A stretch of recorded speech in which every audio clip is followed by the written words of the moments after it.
What's going on, guys? So every single weekend, I always cover a big movie, whatever the big movie of the weekend is, or maybe there's a couple big movies.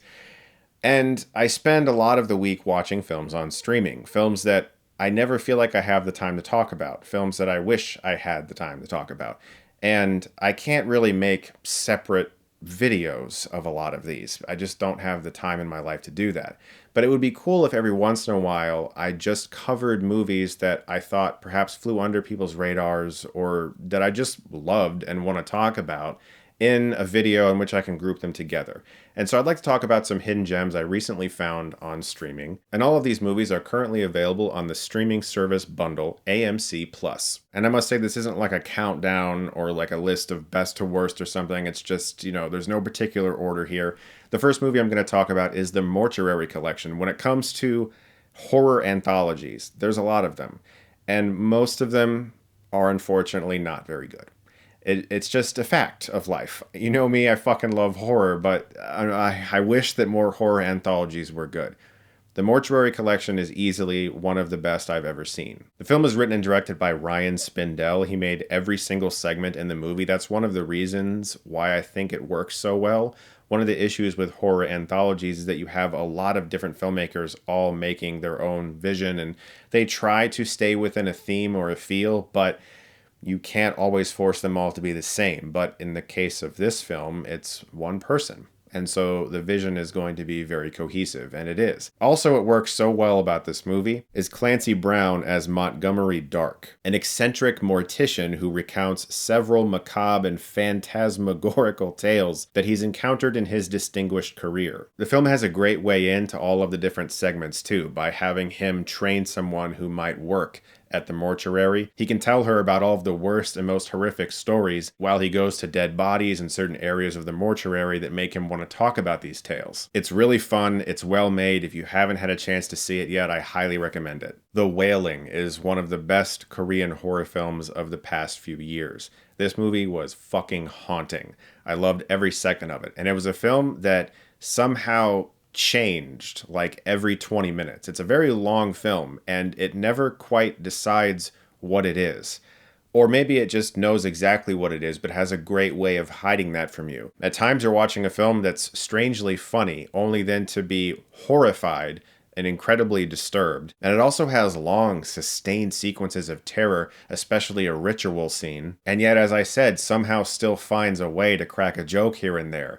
It's easily one of the most complex horror films I've seen in a really long time. The basic plot is that a stranger arrives in a small village, and a mysterious sickness starts to spread amongst the village. A policeman who's drawn into the incident is forced to solve the mystery in order to save his daughter, which is like the most log-liney way of summing up what this movie is, but obviously it's a lot deeper than that. If you haven't seen The Wailing, please do check it out. It's really damn good. Slacks is easily one of the strangest movies I've ever seen, so obviously, it's probably right up my alley. Just the plot alone is so fucking bizarre. It's about a possessed pair of jeans that begins to kill the staff of a trendy clothing store. So it's up to a girl named Libby, an idealistic young sales clerk, to stop its bloody rampage. Obviously, this is a comedy horror film, but it's inspiring to me for a few different reasons. It's very short. It's like 77 minutes long. It's all in this store and the back hallways of the store, and it got made. So obviously there's a lot of horror filmmakers, or just filmmakers in general, who are looking to find a story like this. Because it does have deeper themes to it. It has some things to say. But the film is so contained and so doable from a budgetary standpoint that this is the kind of thing that a lot of writer-directors are looking for right now. And it's very hard to figure this out. And the film's very funny and tongue-in-cheek, and it knows exactly what it's trying to do. Sometimes it slightly overreaches its boundaries and doesn't quite meet its ambitions, but I thought it was extremely unique and shows a very promising talent in director Elza Kephart. The Salvation came out in 2014 and stars the great, incomparable Mads Mikkelsen. I will watch anything that man does. The film takes place in 1870s America, when the fury of a notorious gang leader is unleashed when a peaceful American settler avenges the death of his family. Then, as his cowardly fellow townspeople betray him, He is forced to hunt down the outlaws alone. You don't get too many films like this at all anymore. Westerns that are incredibly simple. There's a person who wants someone dead, or a group of people dead, and they go to kill them. We've seen it many times. That's probably one of the reasons. There's a big risk with these films potentially being incredibly awful and cheesy. And The Salvation is able to pull off something that most of those films can't. And that is a true connection with its lead character. Mads Mikkelsen is one of the most versatile actors ever. He can be the horrifying villain of Casino Royale, and he can be the man who's been wronged and someone you deeply care about, like in The Hunt. But he's also somehow insanely hilarious, and I don't understand how he does it. He's a genius. And for that reason, you greatly care for his character in the film, and you just want to see justice served. And last but not least, the Mcpherson Tape. This film has an extremely strange history to it. It's a movie that was shot on VHS, and it was made to look like an alien abduction. And all of the copies of this movie were lost at one point. The filmmaker tells a great story if you ever get the chance to watch the interviews he's done.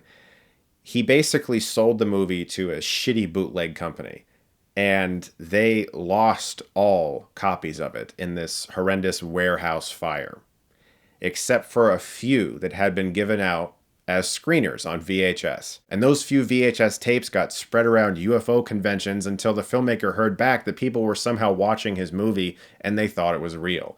Now, all these years later, it's been restored. It's available on streaming and Blu-ray right now. And while it's obviously a scrappy movie that some guy made thrown together really quickly over the weekend, that's the kind of stuff that like every filmmaker does at some point. And yet those movies usually get watched by them and their friends, and they stay on a VHS or a DVD and are never seen again. This guy's movie became a bit of a strange little legend, and it's definitely worth seeing, especially if you love things like The Blair Witch that have that sort of, is this real or is this not real quality to it. Now, naturally, you know, it's shot on VHS and some people made it over the weekend, and it's very shoddy in that way.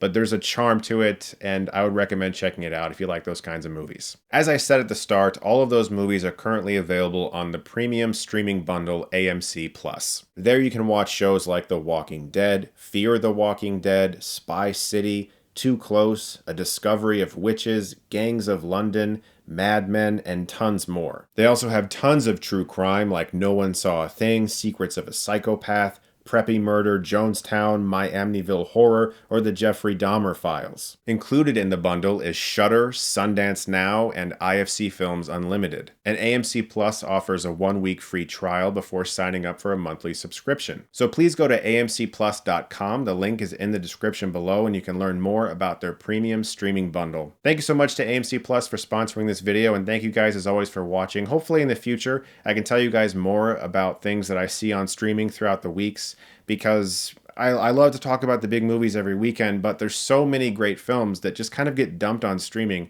This happened a lot during the pandemic. There were so many movies that had a theatrical release planned, and it just didn't happen, and they kind of got lost. So many great films and filmmakers didn't get the attention they deserved last year because our attention was understandably elsewhere. But hopefully in the future, I can tell you guys some more about some of the films that I think maybe we all sort of missed. Guys, thank you so much as always for watching. Look forward to more reviews very soon. And if you like this, you can click right here and get Stuckmanized.